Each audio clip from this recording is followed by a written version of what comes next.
is Stacy Glass. I'm the Vice President for the Built Environment at the Cradle Products Innovation Institute.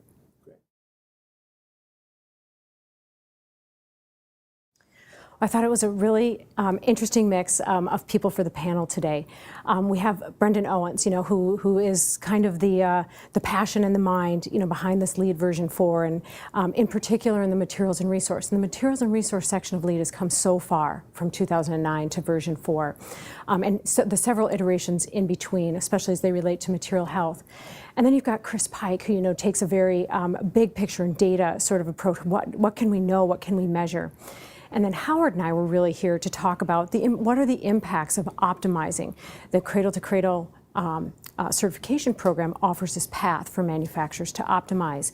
And Howard provided an in-depth case study of their path to optimization, and I provided a little overview of what some of the other folks were doing. And I think what that brought up is that we're very much in evolution. We're at the very early stages of even talking about this new stuff with material health and the other things that are in the new material and resource section. But if we keep our eye on the ball, and that is we want better products, we want safe and healthy products, there are steps to get there. We can help manufacturers through those steps, but we've got to keep our eye on the fact that we want better products and not just focus on does it have recycled content or do we know the ingredients that are in it. Let's focus on better products. For architects and designers and specifiers, I think the actionable thing is ask manufacturers where they are on the path to optimization. Don't just ask them for their list of ingredients. That is a great place to start. But let's engage in the conversation about this long path that it takes to understand what's in your product, to assess what's in your product and what the human and environmental endpoints are, and ultimately what we can say about how optimized that product is. So I think that is something that architects, designers, and specifiers can do. Ask, engage in the conversation about optimization. For manufacturers, I think the idea is get on the path. If you've done nothing, if this is new to you, understand what's in your product. Start with a health product declaration. As you become more sophisticated in that, as you go further down the path, you'll go through assessments and you'll ultimately provide some indication of how optimized you are. The Cradle to Cradle product certification program is one way to show that, but there are other ways.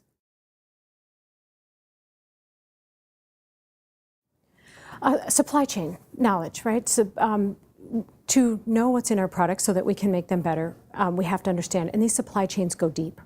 It's just not this manufacturer. They might have multiple suppliers for one item in their product. There might be 61 items in that product, materials is what we call it.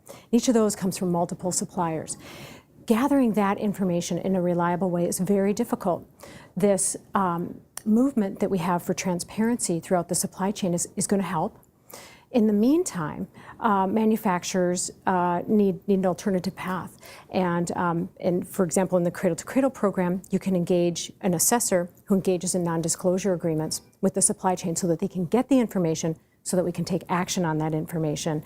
And right now, I think it's important to have both of those paths, and I see them intersecting at some point. So I think that is the future of where we're going with this. We have to engage with the supply chain. Cradle to Cradle looks at all the manufacturers who are in the program as partners. This isn't us against them. It shouldn't be the specifying community against manufacturers, seeking for information. We have to partner with them and engage in this conversation and realize that it's a long path. It's a path of innovation. It's a path that innovation often costs an investment for manufacturers. Let's be in partnership with them. Let's make them part of this process. And I think that is what is going to accelerate this. Oh, I hope we're not talking about it anymore, right? I hope this is just part of our everyday, that manufacturers are engaging in full chemical assessments of what they're doing. They have a deep understanding of the human and environmental impacts, and we're partnering with green chemists to solve those problems and to innovate around those things. That is ultimately where I see us going. How long will it take? I don't know. And that's where, I think with industry, with the USGBC, with the specification community, we should set some priorities. Should we make the things that touch us indoors, a priority? And should we optimize those things first? Should we put extra incentives in place to have our indoor, especially when we're talking about a school or a hospital where patients and children are the primary users of the space. So I guess that's where I would see us in the shorter term, is putting some priorities on accelerating optimization, some of those high priority items. But then ultimately, I hope we're not talking about this anymore.